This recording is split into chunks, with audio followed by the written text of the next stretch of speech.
Nada de lo que Dios ha creado puede esconderse de Él, pues Dios puede verlo todo con claridad y ante Él seremos responsables de todo lo que hemos hecho. Ese es Hebreos 4:13 en la traducción en lenguaje actual, por eso son un poco diferentes. Pero nada de lo que Dios ha creado, mis hermanos, puede esconderse de Él. Todo está revelado delante de Él. Y dice el texto que seremos responsables de todo eso ante el Señor. Dios, mis hermanos, lo ve absolutamente todo. Ante Él todo es revelado y nada, nada, nada puede ocultarse. Dios no es como un ojo que está arriba en el firmamento, un ojo allí puesto. Lo que se vieron en la saga del Señor de los Anillos, recordarán que había un ojo que miraba para todos lados. Dios no es ese ojo. Dios tampoco es ese ojo que vemos en el billete de dólar, que es un ojo, triángulo que tiene un ojo, que es el ojo que todo lo ve. No me refiero a este Dios que todo lo ve como si fuera una cosa allí extraña, con un ojo grandote que puede mirar hacia todos lados y observarlo. La idea que nos presenta la Escritura acerca de nuestro Dios es que Él es un espíritu y nos da también esa idea de que Él está en todo lugar y que nada se escapa de su soberanía, de su control y de que Él conozca absolutamente todas las cosas.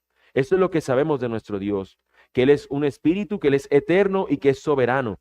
Y que este atributo tan maravilloso de ver todo lo que sucede en su creación es algo que únicamente lo tiene nuestro Dios. Él conoce absolutamente todo lo que pasa en su creación. Hasta esta parte, mis hermanos, de la historia que nosotros hemos visto en Génesis, estos 30 capítulos y un poquito más, nosotros hemos visto que nada ha escapado del control de nuestro Señor. En esta historia nosotros hemos sido testigos del Dios omnisciente, que nada ha escapado ni escapará de su control.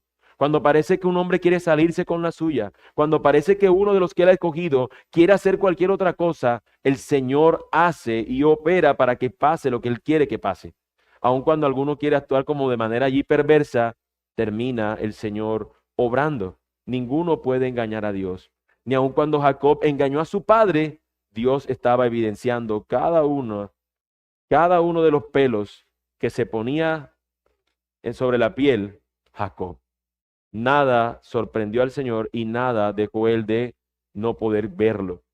Esta historia en Génesis, mis hermanos, nos ha dado muestras del actuar de nuestro Dios en su plan maravilloso de salvar a los suyos. Y Él promete seguir haciéndolo.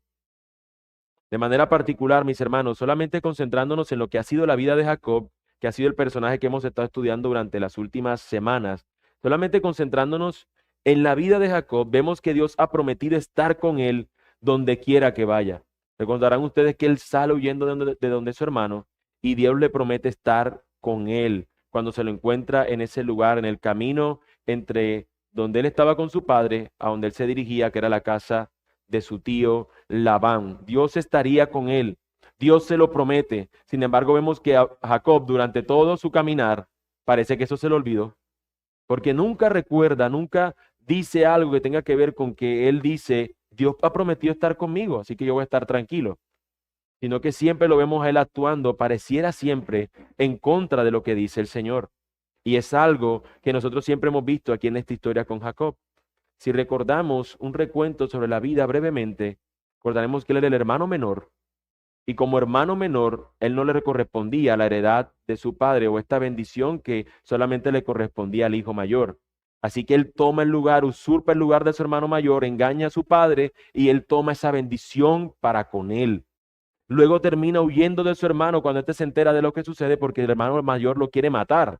Y él termina yéndose a la casa de Labán, su tío, quien se convertiría a la postre en su suegro, casándose con las dos hijas de su tío. Y ya recordarán ustedes que hubo allí un intercambio forzado, un intercambio no deseado, y termina él siendo esposo de sus dos primas. Algo curioso, ¿no? Ahora, estando allí él, trabajó 7 años para que le dieran a su esposa y le tocó trabajar otros 7 años porque al ser engañado le dieron las dos esposas, tocó trabajar 14 años para saldar la deuda, digamos, por estas dos esposas que le habían sido dadas. Y dice la escritura que trabajaría 6 años más por ya ahora para pues ganarse lo suyo, ¿no? Y allí tenemos nosotros a un hombre que pasó de estar en la casa de su padre a estar en la casa de su suegro, y allí en medio de todo hubo un montón de circunstancias y de situaciones, pero Dios estuvo siempre observando e interviniendo en la vida de Jacob, porque Dios no presentaba que tenía un propósito en cuanto a un pacto que había hecho con Abraham, su abuelo. Esta historia, mis hermanos, de Jacob nos presenta que este hombre que se había escapado de la casa de sus padres anteriormente, huyendo de su hermano, en este momento de la historia ha escapado de la casa de sus suegros. Él decide devolverse para la casa de su padre después de haberle servido a este y se escapa. Él no le avisa, él no le informa, él no le dice yo voy a estar yéndome, mira, gracias por todo, gracias por las esposas, gracias por el trabajo, no dice nada, él se escapa. Espera el momento propicio donde sabe que este hombre va a estar a 3 días de distancia y se va en camino para la casa de su padre. Eso es lo que encontramos en nuestra historia. Y aún con todo y eso, mis hermanos, a pesar de que Jacob va a decidir huir, con todo y eso el Señor va a intervenir, porque el Señor ha prometido estar con él donde quiera que vaya. Y es, mis hermanos, esto lo que nos presenta y lo que nos hace ver que hay un Dios que todo lo ve. Hay un Dios que no se le puede escapar nada. Y aun cuando este hombre decide por sí mismo ir a la huida o emprender una huida, Dios está viendo absolutamente todo e está interviniendo en absolutamente todo. Ese es el título de nuestro sermón, mis hermanos. Y lo veremos a la luz de nuestros 3 acostumbrados encabezados, que son los siguientes. El primero es que el Dios que todo lo ve da advertencia, o el Dios que todo lo ve advierte. Lo encontramos en los versículos 22 al 35. Segundo encabezado, el Dios que todo lo ve hace justicia. Versículos 36 al 42. Y el Dios que todo lo ve es vigilante. Versículos 43 al 55. Primero los versículos 22 al 35, el siguiente del 36 al 42 y por último del 43 al 55. Mis hermanos, Dios siempre actúa y Dios siempre obra conforme a sus propósitos eternos. Dios siempre actúa, mis hermanos, y siempre obra conforme a sus propósitos eternos. Y Él siempre, conforme a ese propósito eterno, va a terminar obrando. Y es lo que encontramos en este primer encabezado. Dios, el Dios que todo lo ve, da advertencia. Versículo 22 al 24 nos dice, al tercer día, cuando informaron a Labán que Jacob había huido, tomó a sus parientes consigo y lo persiguió por 7 días, y lo alcanzó en los montes de Galaad. Pero Dios vino a Labán arameo en sueños durante la noche y le dijo, de ningún modo hables a Jacob, ni bien ni mal. Labán es informado, mis hermanos, acerca de la huida. Le informaron a los 3 días porque recuerden que él estaba a 3 días de distancia de su suegro. De manera que cuando le avisaron, apenas él huyó, le van a avisar, le tomó 3 días avisarle y ahora él se dispone a ir tras de ellos. 7 días les tomó para estar cerca, ahí nomás de ellos. O sea, estaba un paso a los 7.º día y en ese día 7.º es que el Señor se le presenta en un sueño y le informa esto que acabamos de leer. Él emprende la persecución para encontrarlo. Y por el contexto de lo que leemos, su intención no era buena. Su intención no era buena cuando se encontrara con Jacob. Lo que podemos ver en el contexto es que él estaba dispuesto a quitarle todo, a arrebatarle todo y dejarlo sin nada. Si te quieres devolver, vete, pero todo esto es mío. Esta era la intención de este hombre. Recordemos que desde siempre hemos visto a Labán en él, que es una persona bien codiciosa. Siempre ha sido una persona que por la posesión es lo que mueve, lo que moviliza sus acciones. Estando en los montes de Galaad, mis hermanos, allí es donde él lo alcanza. Y era fácil de rastrear, como vimos la semana pasada en el sermón, tenía tanto ganado, tenía tantas posesiones Jacob, que ese camino tenía que ser muy sencillo de seguir esa gran cantidad de animales. Y seguramente por más que intentara ir rápido, no le era posible del todo. De modo que fue alcanzado a los 7 días.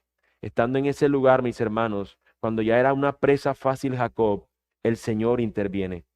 El Señor interviene y por medio de un sueño le revela a este hombre lo que no tiene que hacer. Y eso nos recordará, mis hermanos, que fue lo mismo que el Señor hizo con Abraham.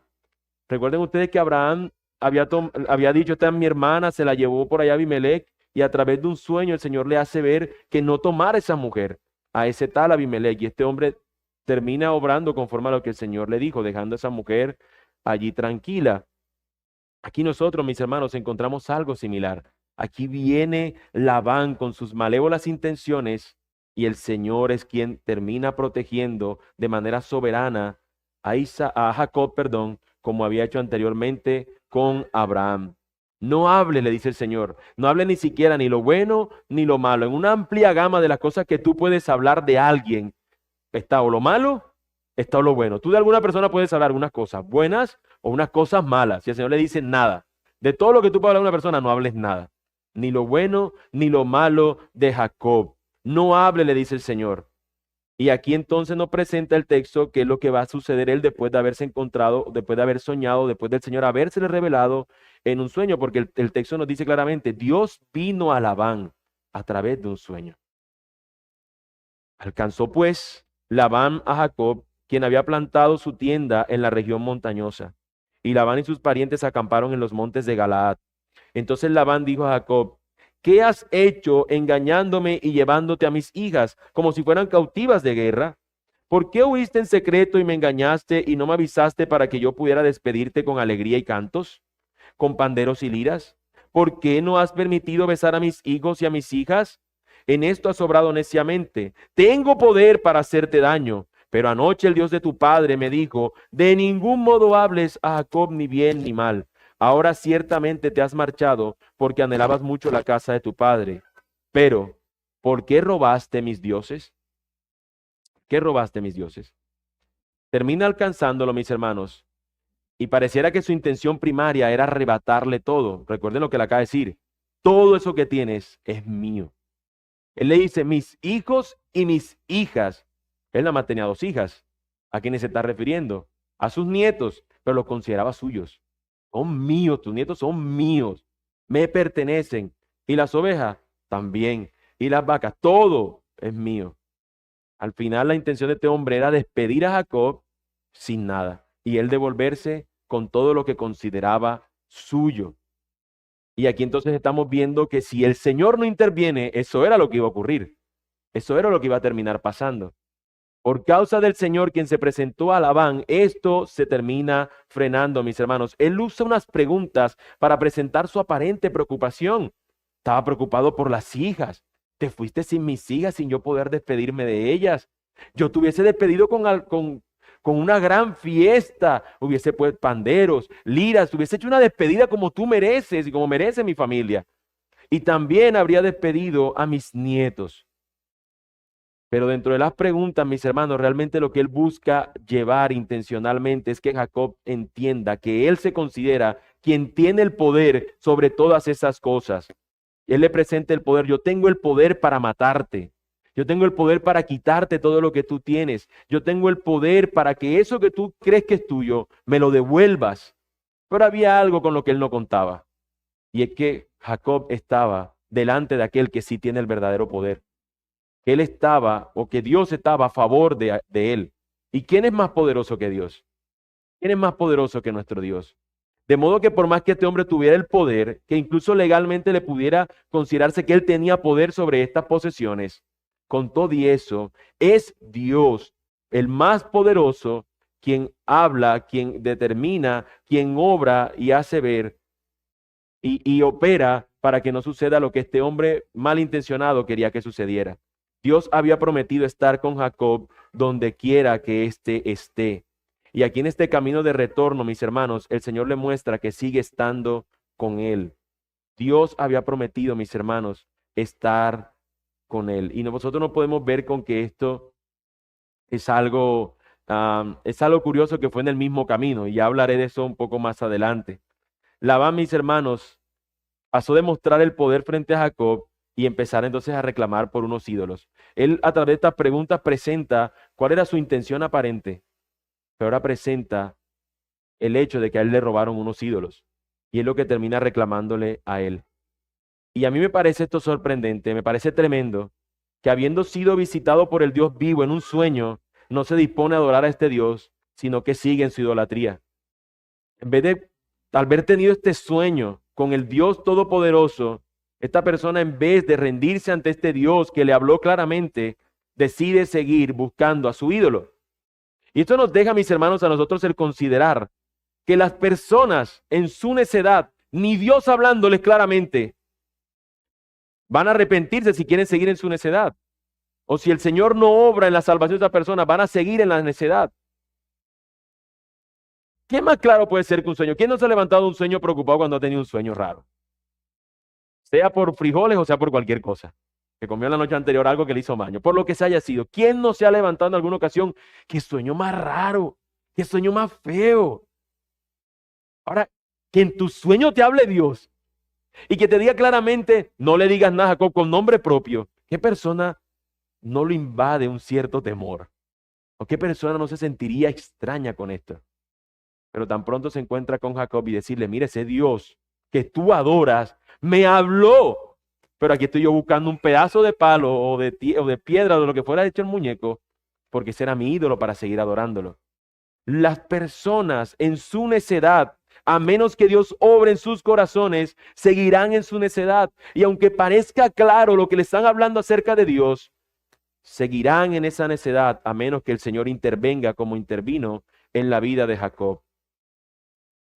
Qué triste, mis hermanos, resulta que estando tan cerca de lo que más necesita esta persona, termina yéndose y en cambio busca lo que menos necesita. Esto es muy triste.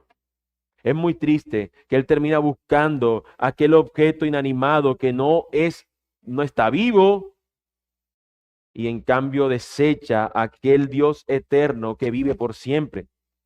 Y esto, mis hermanos, lo vemos a diario ante nosotros.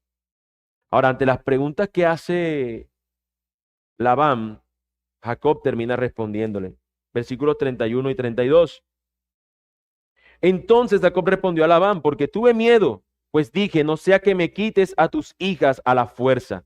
Pero aquel con quien encuentres tus dioses no vivirá en presencia de nuestros parientes. Indica lo que es tuyo entre mis cosas y llévatelo. Pues Jacob no sabía que Raquel los había robado. Resulta que estos ídolos se los había llevado Raquel a hurtadilla, los había tomado y se los había llevado, pero él no lo sabía. De modo que él dice, dale, a quien lo encuentre, haz lo que quieras con él, acábalo, quien lo encuentres. Pero él pensaba que nadie lo tenía, no sabía que lo tenía Raquel, su esposa amada. Ante las preguntas de Labán, él responde de esa manera, y él responde en cuanto a las primeras preguntas que él hizo, ¿por qué te llevaste a mis hijas? ¿Por qué te llevaste a mis nietos? ¿Por qué si yo tengo el poder? Él responde que yo tuve miedo. Porque yo sé que si te lo decía, tú eras capaz hasta de quitarme a mis esposas. Eras capaz de quitarme esto que me corresponde. Recuerden que él había trabajado por ellas, él habían quedado en que eran sus esposas. Y con todo y esto, él sabía que este tipo, que era bien malvado, que era bien codicioso, podía incluso quitarle a sus esposas. Él tuvo miedo. Pero respecto a los ídolos, quien no sabe le dice, encuéntralo y castígalo a quien lo tenga. Y ahí entonces vemos cómo continúa la historia diciéndonos que entró entonces Labán en la tienda de Jacob, en la tienda de Lea, en la tienda de las dos siervas, pero no los encontró.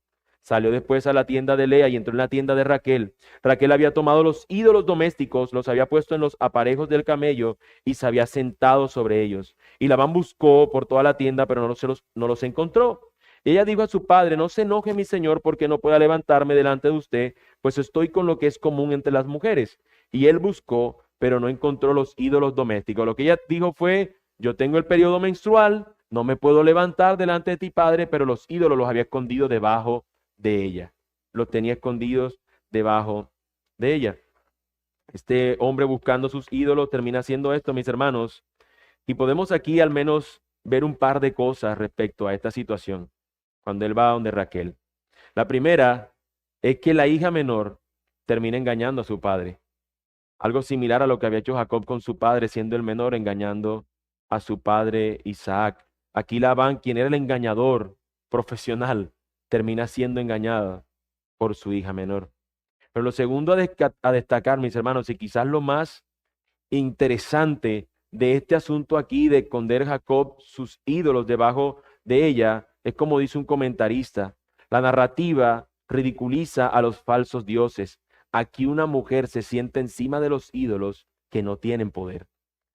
Es como que este ídolo no tiene poder y la narrativa está poniéndonos a entender que solamente el Dios vivo, eterno, es quien todo lo puede ver. Y estos ídolos de barro no sirven para nada, o estos ídolos no sirven para nada, que incluso esta mujer lo esconde ahí y no pueden ni siquiera hablar para decir, aquí estoy.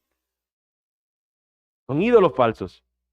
Y lo más tremendo es porque el asunto de reflejar de que esta mujer en su periodo menstrual, que era algo considerado impuro, indigno, ella se está poniendo en su indignidad o impureza encima de unos dioses falsos. Mientras que el Dios glorioso y eterno se le aparece incluso a un impío como Labán para terminar mostrando él su poder. No podemos dejar pasar esto de lado, mis hermanos, porque un hombre tan testarudo como Labán termina siendo testigo del Dios vivo y sin embargo esto no lo transforma. Él sigue persiguiendo y busca como un desesperado por todas las tiendas buscando estos ídolos, buscando estos eh, eh, muñecos, estos íconos para él poder continuar con su adoración. Aun cuando Dios mismo se le había aparecido, él rechaza a Dios. Es absurdo cómo alguien teniendo delante de sí un testimonio tan claro, prefiere ignorarlo y seguir andando a tientas.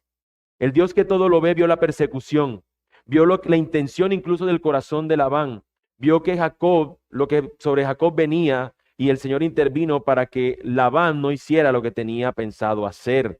Esta advertencia, mis hermanos, claramente fue dada por el Señor para proteger y preservar a Jacob y su familia y sus posesiones. Dios intervino para que él fuera preservado junto con sus posesiones, junto con su familia. Y yo te pregunto, mi hermano, pregunta tipo eco. Yo te pregunto, mi hermano, ¿qué significa para ti que un Dios eterno esté cercano a mortales como nosotros? ¿Qué significa que este Dios eterno decide intervenir en la vida de mortales que comparados con Dios somos insignificantes? ¿Qué significa eso para nosotros? ¿A dónde nos lleva? ¿No nos debería llevar a la adoración a este Dios eterno? ¿No nos debería llevar a considerar, Señor, ¿por qué tienes cuidado de mí? ¿Por qué, Señor? Esta advertencia, mis hermanos, si bien es cierto en primera instancia, es para proteger a Jacob, también sirve de testimonio al impío Labán para que éste conozca acerca de Dios. Y yo pregunto también, ¿qué produce en tu corazón la actitud de otros que al igual que Labán rechazan al Dios eterno? ¿Qué produce en nosotros, mis hermanos? ¿Qué se genera en nuestro corazón cuando vemos que hay otros Labanes que viendo tanta evidencia del Dios vivo, prefieren seguir adorando a sus ídolos falsos que no sirven para nada? Quiere el Señor tener misericordia de aquellos que conocemos, que son como Labán, pero también quiere el Señor usarnos a nosotros para hablar de su verdad, para poder dar testimonio de nuestro Dios. Dios lo ve todo, mis hermanos, y Él interviene en nuestras vidas continuamente. Él usa los medios que tengan que ser usados con el fin de que su propósito se lleve a cabo. Dios vio esto, esta actitud de Labán. Dios vio la persecución en la que se disponía Labán para quitarle todo a Jacob, y el Señor intervino advirtiéndole a través de un sueño. Pero todo esto lo hizo el Señor, y el Señor hizo justicia. Y es lo que nos lleva a nuestro segundo encabezado. El Dios que todo lo ve, hace justicia. Versículos 36 al 42. Entonces se enojó Jacob y discutió con Labán. Y Jacob dijo a Labán: ¿cuál es mi transgresión? ¿Cuál es mi pecado para que con tanta insistencia me hayas perseguido? Aunque has buscado en todas mis cosas, ¿qué has hallado de todas las cosas de tu casa? Ponlo delante de mis parientes y de tus parientes, para que ellos juzguen entre nosotros dos. Así que lo que se dispone a hacer él es: no encontraste nada. ¿Cuál es el cuento tuyo? Fue lo que le dijo. ¿Cuál es el cuento tuyo? Mira lo que yo hago. ¿Por qué te ensañas contra mí? ¿Cuál es el problema real contra mí? Ante este agravio recibido de Jacob por parte de Labán, se enoja. Se enoja y entonces le presenta las razones por las cuales él está actuando injustamente. ¿Cuál es mi transgresión? ¿Cuál es mi pecado para que me hayas perseguido con tanta insistencia? Y ahora, aunque has buscado ahí las que tú estabas buscando entre mis cosas, tampoco las has encontrado. ¿cuál es tu problema conmigo? Y él aquí entonces lo que hace es presentar como una especie de tribunal. Dice, listo, ahí están tus parientes, aquí están los parientes, pongámoslos a que ellos determinen, que ellos elijan, como si se tratase de un juicio que se va aquí a emplear. Voy a presentar mis argumentos, presenta tú tus argumentos y que ellos miren para que vean que hay injusticia en lo que tú estás actuando respecto a mí. Eso es básicamente lo que va aquí a suceder. Y ahora él expresa su causa y va a presentar sus argumentos en contra de Labán. Le dice, estos 20 años yo he estado contigo. Tus ovejas y tus cabras no han abortado, ni yo he comido los carneros de tus rebaños. No te traía lo despedazado por las fieras, yo cargaba con la pérdida. Tú lo demandabas de mi mano, tanto lo robado de día como lo robado de noche. Estaba yo que de día el calor me consumía y de noche la helada y el sueño huía de mis ojos. Estos 20 años he estado en tu casa, 14 años te serví por tus 2 hijas y 6 por tu rebaño y 10 veces cambiaste mi salario. Así que le está aquí presentando los argumentos en contra de Labán. Mira todo lo que tú has hecho en contra mía. Mira lo injusto que tú has sido. He estado sirviéndote por 20 años y esto es todo lo que ha acontecido. Él hace un descargo de su causa delante de los parientes porque Labán ha sido injusto. Cada argumento de Jacob, mis hermanos, presenta las injusticias de Labán sobre él. El hecho de que Labán, demande lo que perdía Jacob, el hecho de que Labán demande de Jacob lo que perdía, lo que otro se robaba, era algo injusto. Y era injusto incluso para las leyes de ese tiempo. ¿Alguno escuchará alguna vez o alguno alguna vez ha escuchado el llamado Código Hammurabi? El código Hammurabi fue un código legal o una manera como un emperador, un rey llamado Hammurabi determinó unas leyes como debían las personas vivir. Era una ley, era un asunto legal que estaba en Mesopotamia y que regía para esta época. Dentro de ese código había uno específico a las labores de pastoreo. Y dentro de las labores de pastoreo había uno que decía que si un pastor terminaba perdiendo una oveja que no fuera por su responsabilidad, él no tenía la responsabilidad de pagarla. Sin embargo, aquí está un hombre que se metió un ladrón y se robó unas ovejas, ¿qué culpa tiene él? Tanto de día ni de noche. Pero este hombre se la reclamaba. Tienes que pagármela. ¿No recuerdan ustedes que cuando Labán engaña a Jacob, él le dice, allá en tu tierra será así, pero aquí entre nosotros, la menor no puede casarse por encima de la mayor. Ahí él sí cumplió la ley, no, esa es la ley. Pero ahora, como le conviene, él no cumplía la ley. Era un hombre injusto. Era a su propia conveniencia que la buscaba que ésta se cumpliera. Nosotros, mis hermanos, vemos también que la injusticia estaba en que éste trabajaba y éste le cambiaba continuamente el salario para él poder beneficiarse. Recordarán que eso lo vimos semanas atrás, cuando si nacían de esta manera, él le decía, no, ya están naciendo muchas de estas, no, ahora no van a ser estas, sino estas otras. Y el Señor venía y obraba para que las que nacieran fueran las que iban a ser de Jacob. Por eso es que termina quedándose con todo el ganado. Pero era porque éste continuamente le hacía cambios y cambios y cambios. Y en todos estos cambios de salario fue el Señor quien obró para que éste terminara quedándose con todo lo de Labán. Cuán injusto, mis hermanos, ha sido Labán. No le importó que este fuera su sobrino, no le importó que este fuera el esposo de sus hijas. Él se aprovechó. Él se aprovechó de este trabajador. Pero mis hermanos, Dios lo ve todo. Dios ve absolutamente todo. Y para Dios esta causa no era una causa escondida, era una causa que estaba revelada delante de él. Versículo 42 nos dice, si el Dios de mi padre, Dios de Abraham y temor de Isaac no hubiera estado conmigo, ciertamente me hubieras enviado ahora con las manos vacías. Pero Dios ha visto mi aflicción y la labor de mis manos, y anoche hizo justicia. Fue Dios, mis hermanos, quien terminó interviniendo para que obrara lo que tenía que obrar, la justicia. Hasta ahora es cuando Jacob ha visto el cumplimiento de la promesa de Dios. Jacob no había mencionado a Dios de esta manera en ningún episodio pasado, sino hasta este momento. Es justo ahora, mis hermanos, cuando él expresa esta verdad. Yo creo, mis hermanos, que en esta historia no podemos verlo como algo casual, de que justamente esto suceda, esta expresión de Jacob suceda en el mismo camino en el que él se encuentra, pero ahora a la inversa, de la casa de su tío a la casa de su padre. Recuerden que él sale de la casa de su padre a la casa de su tío y en el camino Dios se le aparece a través de un sueño y en el sueño le dice, yo estaré contigo por donde quiera que vayas. Y ahora en este camino de regreso de la casa de su tío a la casa de su padre, también él huyendo de una persecución, no es él el que sueña, sueña otro, pero ahora él puede evidenciar lo que Dios ya le había prometido, yo estaré contigo. Y él puede darse cuenta que Dios obró para que él terminara yéndose con todas estas cosas. No es casualidad, mis hermanos. Justo en este mismo camino se sueña con el Señor y se sigue evidenciando el obrar del Señor. Jacob 20 años atrás había salido de casa de su padre con miedo porque su hermano lo podía matar. Ahora está saliendo de la casa de su tío por miedo también a él, quien lo podría dejar sin nada.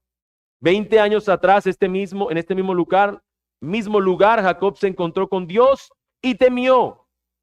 No es un miedo, mis hermanos, no fue un miedo por lo que me puedan hacer. Cuando él soñó con Dios, él lo invadió un temor, algo que tiene que ver con una reverencia al Señor. Ahora, él al ver a Dios obrar por medio de un sueño, ahora esta vez en el caso de Labán, él no tiene otra expresión más que decir, sino hablar del temor al Señor. Pero no lo habla el temor propio, sino que habla del temor de Isaac, hablando acerca de Dios.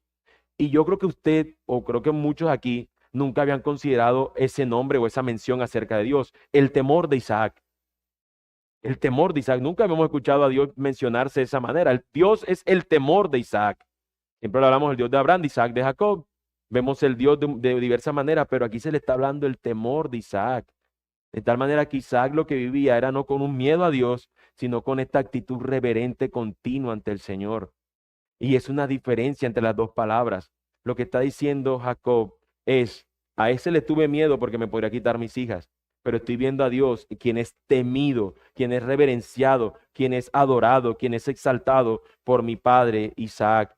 Él reconoce que Dios está con él, pero aún no lo tiene como su Dios. Sigue siendo el temor de su padre Isaac, sigue siendo el Dios de su padre. Aún Dios, aún él no ha tenido el encuentro que tendrá con el Señor a posterior. Él todavía sigue viendo o disfrutando de evidencia del Señor, pero aún no lo toma al Señor como si fuera su Dios. A pesar de lo necio, mis hermanos, que en ocasiones es Jacob, él puede ver que Dios hace justicia. Labán, mis hermanos, el injusto, vio las obras de las manos de Jacob y se aprovechó de ellas para su propio beneficio. Pero Dios vio las obras de las manos de Jacob y lo bendijo con su justicia aplicada a su favor. Mientras uno vio las manos, lo que hicieron, se aprovechó de eso, Dios vio la obra de Jacob y lo bendijo. ¿Quién de nosotros, mis hermanos, no ha sido perjudicado como Jacob por alguien que ha actuado injustamente contra nosotros? ¿Quién no ha sido alguna vez burlado? ¿Quién no ha sido alguna vez maltratado? ¿Quién no ha sido menospreciado? ¿Quién no ha sido visto como nada? Sin embargo, aun cuando Jacob es visto como alguien inocente en esta historia, o aún nosotros en alguna circunstancia, también lo podríamos ver así, la realidad es que solamente hay uno quien era verdaderamente inocente. Es cierto que en ocasiones nosotros hemos sido injustamente tratados mal, pero ningún ser humano puede ser comparado con el inocente Cristo Jesús.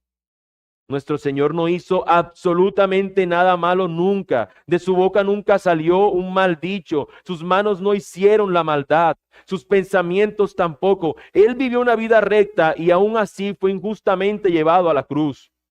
El justo fue al Calvario por los injustos. Ese día Cristo, al igual que Jacob aquí, presentó sus manos delante del Señor para que él hiciera justicia.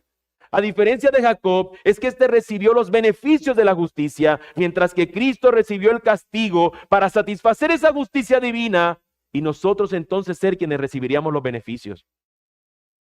Jacob, mis hermanos, recibió el beneficio. Jesús, un mayor Jacob, pagó el precio y nosotros recibimos los beneficios. Esto es lo que nos muestra el Evangelio.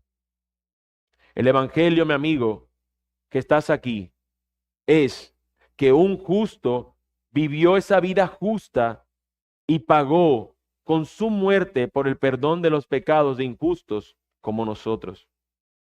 Nosotros hoy tenemos a uno que, siendo verdaderamente inocente, se presenta delante de Dios y recibe el castigo por la ira que nosotros merecíamos, para que ahora nosotros podamos ser perdonados.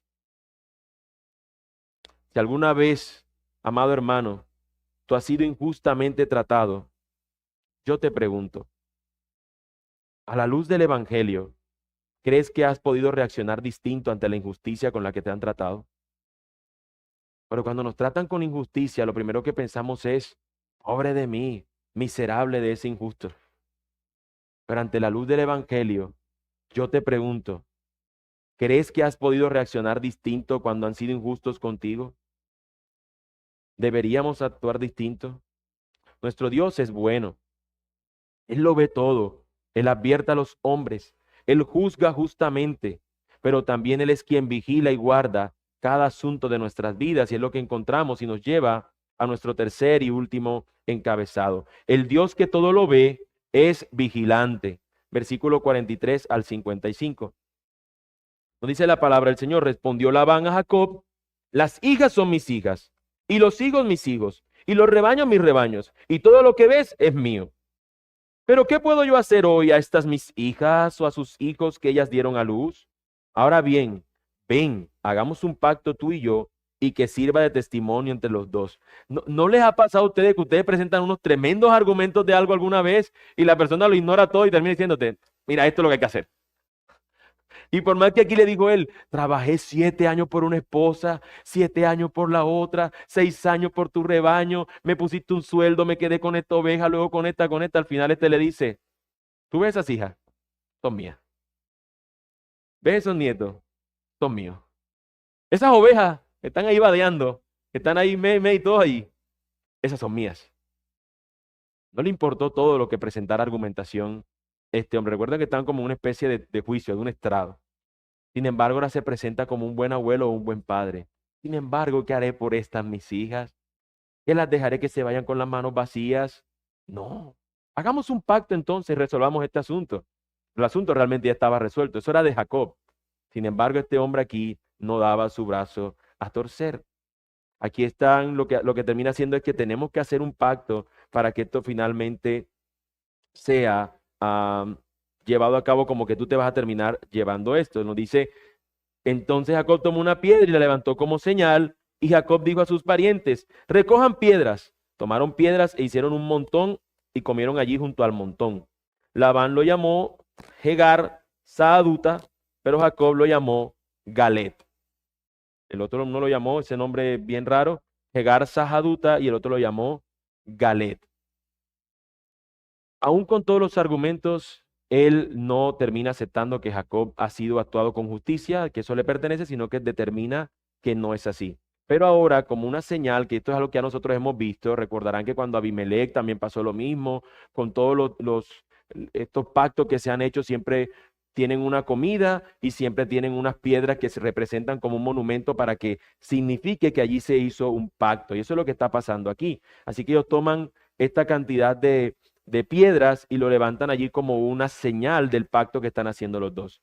Allí ellos comen y lo llaman del mismo modo. Realmente ellos están poniendo el mismo nombre al lugar. Solamente que uno está diciéndolo en arameo y el otro lo está diciendo en hebreo. En arameo uno dice, este lugar se va a llamar Jegar Sahaduta. Y Jacob lo llama Galet en el idioma hebreo. Eso traduce a nuestro español la palabra o la frase majano del testimonio. Majano del testimonio. Ahora me toca traducir del español al español, que significa majano. Para que usted diga que no estamos hablando en lengua, ¿no? Allá está Juan aquí también hablando en inglés. Majano, ¿qué significa majano? Bueno, majano significa montón de piedras. Eso significa majano. Si usted busca majano en el diccionario, es un montón de piedra que se toma y que se utiliza como señal. Eso significa la palabra majano. Así que majano del testimonio es un montón de piedras que van a testificar. Cada uno le pone el nombre en su lengua. Ahora, ¿para qué sirve esto? Bueno, van a utilizarlo como una señal para que ninguno de los dos vaya a violentar el pacto que están por hacer. 48 al 50, el versículo 1 dice, entonces Labán dijo, este montón, este majano, es hoy un testigo entre tú y yo. Por eso fue llamado Galet. Y Mizpa, porque dijo que el Señor nos vigile a los dos cuando nos hayamos apartado el uno del otro. Mizpa lo que hace este sentido de vigilancia, de lugar donde se vigila. Y en este caso Mizpa porque el Señor era quien iba a vigilar estos dos asuntos. Si maltratas a mis hijas o si tomas otras mujeres además de mis hijas, aunque nadie lo sepa, mira, Dios es testigo entre tú y yo. Y eso no lo está diciendo Jacob, lo está diciendo Labán. Dios va a servir de testigo en que si este pacto lo violentamos, aquí están estas piedras, pero Dios es el testigo de que tú y yo estamos siendo vigilados por el Señor. Mis hermanos, Dios todo lo ve, de Él no podía esconderse nada ni las intenciones de las personas, pero aquí es Labán quien trae consigo al Señor como testigo. Él está haciendo un pacto y estas son las condiciones del pacto. Entiéndase que es lo que hiciéramos hoy por hoy. Uno presenta los argumentos como si, haga de cuenta lo que usted alguna vez ha visto, como que alguien se pasó de los lineamientos de una casa. Entonces te presenta, mira, aquí están las escrituras, mi casa dice que tiene tantos metros, y el otro dice, no, pero yo tengo estas escrituras que dicen eso, y van a un juzgado, hacen un común acuerdo, arreglan el asunto, y luego se firma. Estas son las nuevas condiciones. Esto es lo que va a ocurrir, y luego hay un testigo, y se firma. Así que esto es lo que está pasando aquí. Presentó los argumentos Jacob. Presenta el contraargumento Labán. Determina entonces proceder de esta manera, pero para que esto sea el procedimiento que se realiza, ¿qué tiene que pasar? Tienen que estar estas condiciones, y estas son las condiciones. No tendrás otras mujeres aparte de mis hijas, no te harás esto y esto lo otro. ¿Y a quién llama como testigo? A Dios. Entonces, este es prácticamente un asunto legal que estamos viendo aquí delante de nosotros. Él llama a Dios para que Dios le sirva como testigo. Y dice, y Labán dijo a Jacob, mira este montón y mira el pilar que he puesto entre tú y yo. Testigos este montón y testigos el pilar de que yo no pasaré este montón hacia ti, y tú no pasarás de este montón y de este pilar hacia mí para hacer daño. El Dios de Abraham y el Dios de Nacor, Dios de tus padres, juzgue entre nosotros. Entonces Jacob juró por el que temía tu padre Isaac. Mis hermanos, aquí tenemos el cierre del pacto. Aquí se va a firmar el pacto, por decirlo de una manera. Aquí está el montón de piedras como señal y allí terminan ellos jurando, haciendo como si fuese su especie de firma. Están haciendo su juramento.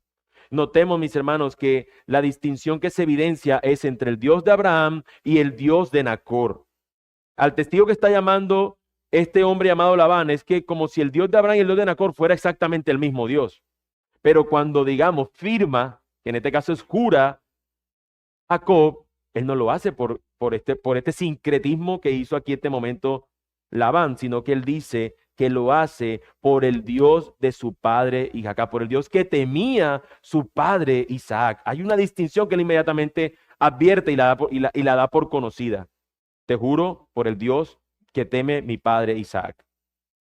Si se entiende, lo que él dice fue, bueno, listo, firmemos. La firma no era una firma escrita, sino que era un asunto de palabras. Y aquí te está diciendo, listo, lo juraremos por el Dios de tu padre Abraham y de tu padre y de Nacor. Y él le dice, no, te lo juro por el Dios a quien teme mi padre Isaac.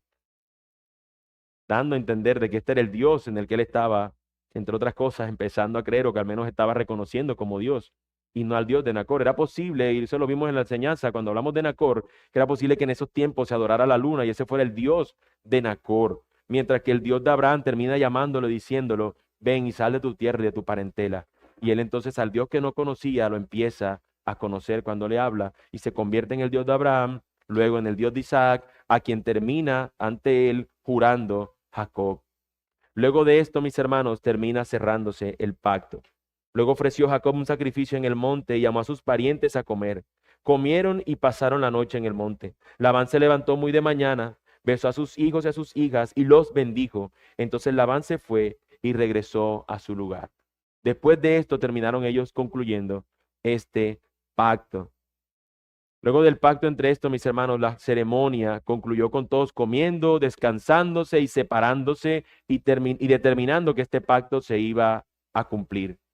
Si tú fueras Jacob, conociendo a este suegro injusto, Labán, después de 20 años de haber trabajado con él, viendo lo tramposo que era y cómo injustamente te había tratado y que aún consideraba que su trato era justo, Yo te pregunto, a ti, ¿cuál sería la garantía para que tú puedas confiar en que Él pueda cumplir un pacto? ¿Cuál es la garantía? ¿Cuál es la garantía? Dios. Porque de ninguna otra manera tú podrías confiar, porque ni el código Hammurabi de la época, ni la ley que existiera, ni nada, este hombre todo contra su beneficio se lo volaba para que se hiciera lo que él quería. Pero aquí se ha llamado a Dios como testigo.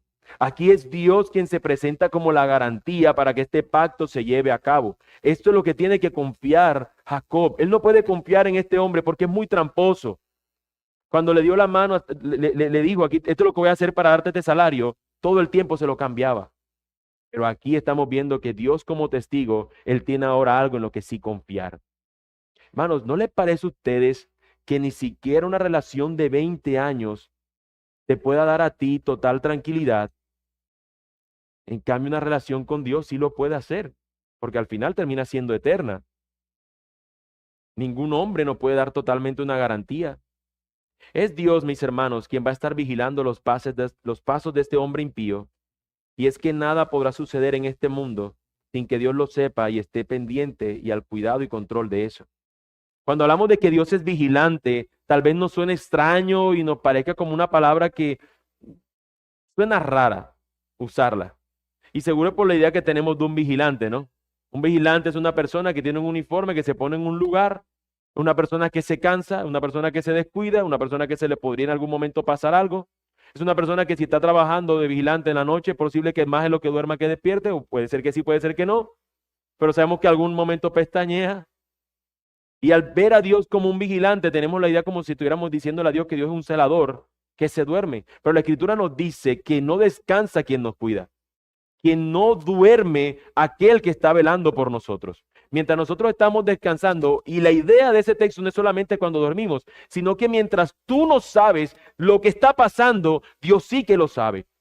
¿Tú sabes cuántas veces tú agarras un vuelto con la mano y después estamos... Tú no sabes cuántos virus se te meten a tu cuerpo, por más que te eches el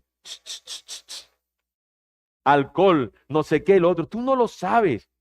Tú no sabes nada. Tú y yo no sabemos nada, pero aquel que todo lo ve no se le escapa nada. Nosotros no nos enfermamos porque el tapaboca lo uso perfecta y dignamente y me echo todos los alcoholes en las manos. A ti no te da lo que no te da, o no te enfermas de lo que te enfermaste o no te enfermaste, porque el Dios que todo lo ve tiene el control y Él opera conforme a lo que Él quiera. Y eso es lo que termina sucediendo. Aquí este hombre podía estar ahora tranquilo de que si él vio que un tipo vino a perseguirlo para quitarle todo, la razón por la que no se la quitaron fue porque Dios intervino. Y del mismo modo nosotros podemos ver la razón por la que mi salud no se pierda o se pierda, o hoy tenga trabajo o no lo tenga, es porque el Dios soberano obra. No porque es que el jefe cómo me va a votar a mí si soy el mejor empleado. Mi hermano, votan a los mejores empleados. La razón de que tengamos algo, no, es porque Dios interviene. Dios vela por nosotros, mis hermanos. La Escritura dice que no descansa quien nos cuida, que no duerme quien guarda y preserva nuestras vidas. El Dios que todo lo ve nos dice en su palabra que guardará para siempre nuestras vidas. Él no es un vigilante que se queda dormido y se mete en los ladrones. Él es aquel que mientras nosotros no sabemos lo que pasa, Él lo sabe todo y vigila porque pase lo que Él ha determinado que suceda. Y yo te pregunto, ¿con qué frecuencia y cómo recuerdas que Dios está vigilante por ti? ¿Con qué frecuencia lo haces?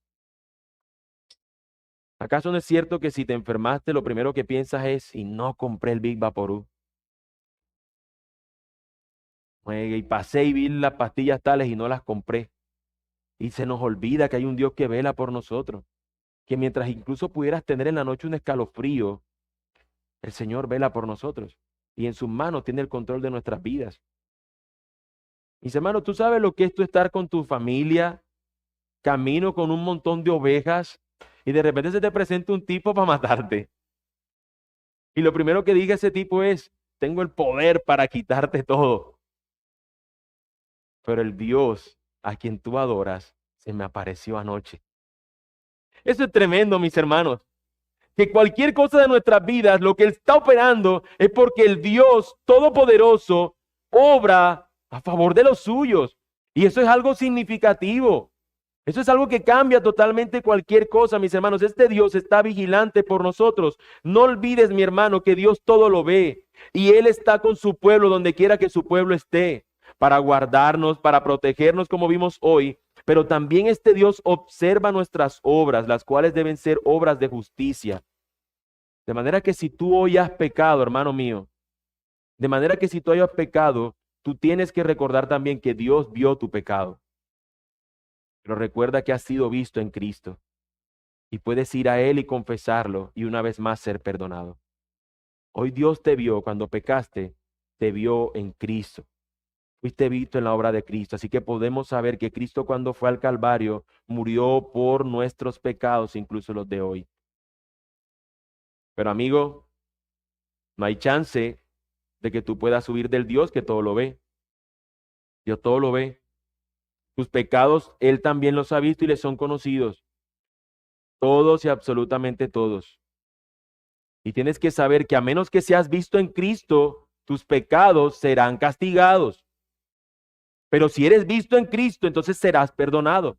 La única manera que tú puedas estar en Cristo es que te arrepientas y creas en Él. Es el Salvador que ha venido a pagar el precio por tus pecados y es el Señor que determina cómo tú debes vivir. Cree en Cristo, amigo. Cree en Cristo, amiga. Y tus pecados te serán perdonados y entonces serás visto en Cristo y gozarás de Él por siempre. Yo ruego que el Señor obre eso en tu vida. Vamos a orar.